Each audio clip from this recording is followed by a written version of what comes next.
안녕하세요. 서울대 우등졸업생의 공부비법의 김진선입니다. 오늘은 아이들 연상연습 시키는 법에 대해서 다뤄볼게요. 세 가지로 나눠서 살펴보겠는데, 첫 번째는 언제부터 시킬 것인가, 두 번째는 어떤 방법으로 시킬 것인가, 세 번째는 얼마나 많은 양을 오랫동안 시킬 것인가에 대해 다뤄보겠습니다. 먼저 첫 번째 질문부터 살펴보면, 언제부터 시킬 것인가? 연상연습 언제부터 시키면 좋을까요? 결론부터 말씀드리면 초등 1학년부터 시키면 충분합니다. 가끔 7살 때 두 자릿수 빼기 한 자릿수 같은 거, 예를 들면 뭐 15 빼기 6 이런 계산을 시키거나 아니면 뭐 구구단까지 시키는 경우가 요새 많다고 들었어요. 하지만 초등학교 1학년이면 충분합니다. 왜냐하면 초등학교 1학년 1학기 커리큘럼 보면 한 학기 동안 손가락으로 더하는 그 더셈 뺄셈 있죠. 2 더하기 3은 3 더하기 7은 요 정도예요. 그리고 어느 정도 수까지 배우냐면 50까지 세기, 50가지의 수. 이게 한 학기 동안 배우는 내용이 전부입니다. 7살 때 15 빼기 6을 가르치잖아요.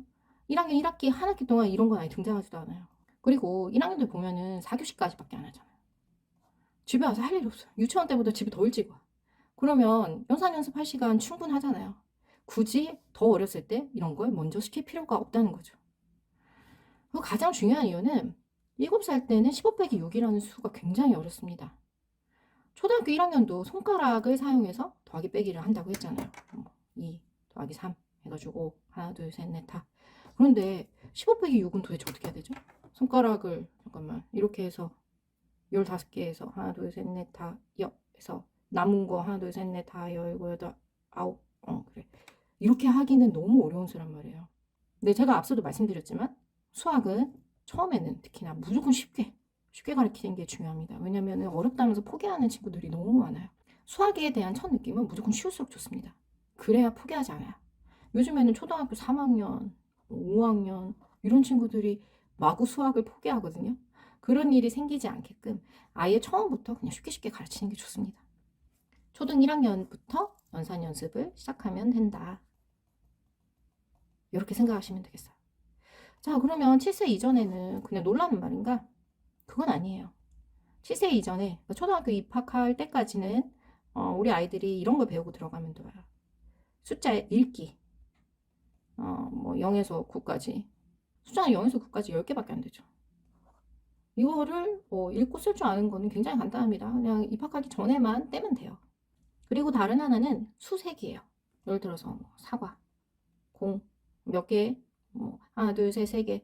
이렇게 해서 한 20까지 셀 수 있으면 초등학교 입학 전 준비는 다 끝이라고 보면 돼요. 그 다음에 가서 그냥 학교 진도에 맞춰서 시켜도 충분합니다. 자, 이제 두 번째, 어떤 방법으로 시킬 것이냐? 우리가 연산 연습을 시킨다면 세 가지 방법이 있을 거예요. 학원이 있을 거고, 아니면 무분 수학 같은 그런 방문학습지가 있을 거고, 그리고 집에서 그냥 문제집을 가지고 푸는 방법이 있을 거예요. 직공부. 저는 이 중에 직공부를 가장 추천합니다. 일단 학원은 사실 연산 연습하러 다닐 필요는 없어요. 연산 연습이 솔직히 설명이 필요한가요? 가끔 가다가 수를 모으고 쪼개고 이런 방법들을 알려주면 이제 아이들이 훨씬 더 계산 쉽게 한다고 하는 경우도 있죠. 예를 들어서 12 빼기 4 하면 8 이렇게 바로 나오는 게 아니라 12는 10 더하기 2 빼기 4 해가지고 10 빼기 2 8 이렇게 계산한다는 식으로 초기에 계산 속도를 높이는 데는 도움이 될 수 있습니다. 사실 두 자리 숫자는 아이들에게는 너무나 큰 수기 때문에 여기서 어떻게 4를 12라는 수가 뭔지도 잘 모르겠는데 여기서 어떻게 4개를 또 뺀다는 거지? 이럴 수 있어요. 하지만 이게 대세에 영향을 주진 않아요. 이 방법을 알든 모르든 간에 우리가 원하는 수준의 그 연산력은 그냥 12 빼기 4 하면 쿡 찌르면 바로 8이 푹 튀어나오는 거예요. 이걸 복잡하게 계산하고 중간에 이런 게 아니라 그거는 같은 문제를 그냥 수십 번 풀어보면 되죠. 그런 식으로 키우시면 돼요. 그리고 학원 같은 경우에는 예를 들어서 1시간을 간다. 그러면 앞뒤로 15분은 최소한 들어요. 1시간 공부하러 1시간 15분은 드는 거죠. 이렇게 시간 낭비할 이유가 없어요. 자, 이제 두 번째. 모모 수학. 방문학습지. 이거는 시간은 거의 직공부랑 비슷하게 들죠. 어차피 집에서 그냥 푸는 거니까. 그리고 이제 선생님이 계속 방문해서 체크를 해주니까 아무래도 진도라든지 이런 게 이제 관리가 잘 되죠. 근데 그 관리가 잘 된다는 게 오히려 근데 부담이 될 수 있어요. 저는 사실 그랬어요. 제가 어렸을 때 뿅뿅 수학을 했었었는데 일주일에 한 번씩 선생님이 오는 게 너무 부담이었어요. 왜냐면 사람이 살다 보면 문제집을 안 풀고 싶고 놀고 싶고 이런 날이 있을 수 있잖아요. 근데 어떻게든 이날 말일까지 해야 되는데 이게 매주마다 반복되니까 저는 그게 솔직히 좀 힘들더라고요. 그래서 이제 그 날짜에 맞춰가지고 대충 막 답안지 베껴서 내고 이제 급하면 막 그러면서 죄책감이 너무 시달렸어요 그때.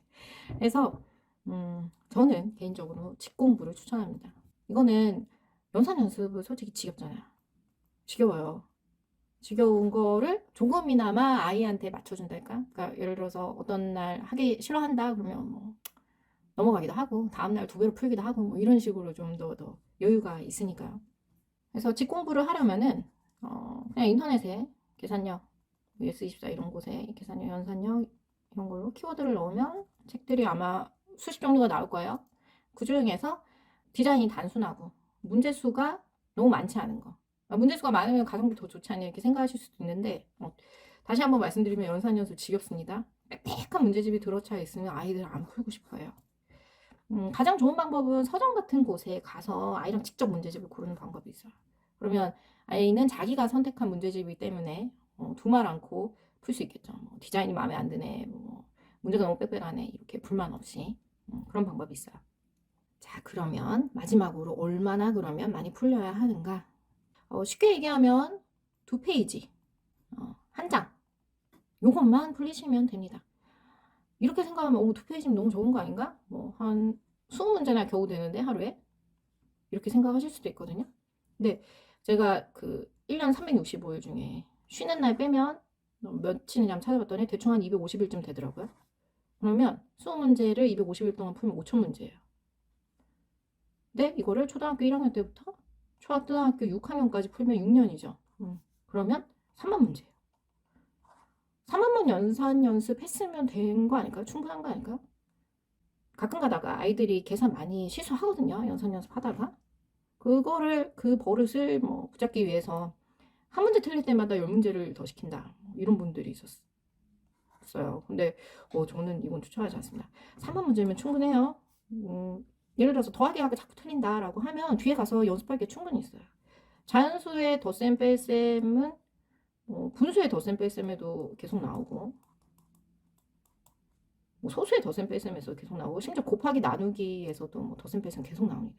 무한히 반복되는 수준이기 때문에 더 늘려서 풀릴 필요는 없을 것 같아요. 여기서 초등학교 6학년도 연산 연습 시키나요? 생각하시는 분도 있을 수 있어요. 근데 그러셔야 돼요. 여기서 얼마나는 오랫동안 푸는 게 정말 중요합니다. 6년 동안 풀리셔야 돼요. 많은 아이들이 초등학교 저학년 때 이제 연산 연습을 그만두거든요. 근데 연산 연습은 많이 하면 할수록 진짜 좋아요. 많이 하면 할수록 빨라지고 정확해져요. 그것만 되면 사실 중학교 공부, 뭐 고등학교 공부 걱정할 거 하나도 없어요.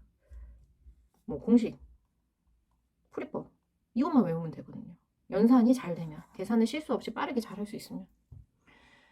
초등학교 때 중학교 공부 미리 당기지 마세요. 계산을 최대한 빨리 하고 정확히 하는 게 가장 중요합니다. 앞서도 말씀드렸지만 계산이 빠르면 남들이 30초 동안 풀 문제를 우리 아이가 10초 만에 풀면 수학 공부할 시간이 3분의 1로 줄어요. 그럼 그 남은 시간에 공식이랑 풀이품 외우면 되죠. 제가 이거 무조건 수학 잘하려면 외우셔야 돼요 했더니 한 학부모님이 난 근데 응용 문제는 어떻게 해야 되는지 잘 모르겠더라. 기본 공식은 어떻게 잘 풀 수 있는데 제가 거기다가 답변을 지금 드리자면 응용 문제까지 다 외우세요. 응용 문제 풀이법까지 다 외우면 수학은 그걸로 끝납니다. 사실 응용 문제 풀이법까지 외워야지 수학을 만점 맞을 수 있죠. 근데 그러려면 계산이 빨라야 돼요. 그래야 수학 공부하는데 시간이 덜 걸리기 때문에. 자, 그러면 오늘 나온 얘기를 한번 정리하고 마무리하겠습니다. 연산 연습 언제부터? 초등학교 1학년부터. 어떤 방법으로? 직공부로. 얼마나? 하루에 2페이지씩. 대신 초등학교 6학년까지. 오늘 여기까지 하겠습니다. 다음 시간에 다시 만나요.